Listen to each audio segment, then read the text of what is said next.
اللہ تعالیٰ کا ایک ایسا حکم جو یہودی کے اسلام قبول کرنے کی وجہ بنا۔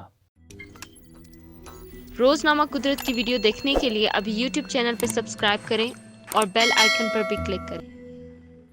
حضرت مالک بن دینار رحمۃ اللہ علیہ نے ایک بار کسی یہودی کے مکان کے قریب ایک مکان کرائے پر لے لیا۔ آپ کا حجرہ یہودی کے دروازے سے متصل تھا۔ یہودی نے دشمنی کی بنا پر ایک ایسا پرنالہ بنوایا جس کے ذریعے پوری غلاظت آپ کے مکان میں ڈالتا رہتا اور آپ کی نماز کی جگہ نجس ہو جاتی ہے۔ وہ بہت عرصہ تک یہ عمل کرتا رہا لیکن آپ نے کبھی شکایت نہ کی۔ ایک دن یہودی نے خود ہی عرض کیا کہ میرے پرنالے کی وجہ سے آپ کو کوئی تکلیف تو نہیں ہوتی؟ آپ نے فرمایا پرنالے سے جو غلاظت گرتی ہے اسے جھاڑو لے کر روزانہ دھو ڈالتا ہوں، اس لیے مجھے کوئی تکلیف نہیں۔ یہودی نے عرض کیا کہ آپ کو اتنی تکلیف برداشت کرنے کے بعد بھی کبھی غصہ نہیں آیا؟ فرمایا خداوند کریم کا حکم ہے کہ جو لوگ غصے پر قابو پا لیتے ہیں نہ صرف ان کے گناہ معاف کر دیے جاتے ہیں بلکہ انہیں ثواب بھی حاصل ہوتا ہے۔ یہ سن کر یہودی نے عرض کیا کہ یقیناً آپ کا مذہب بہت عمدہ ہے، کیونکہ اس میں مخالفوں کو اذیت پر صبر کرنے کو اچھا کہا گیا ہے، اس لیے میں آج ہی سچے دل سے اسلام قبول کرتا ہوں۔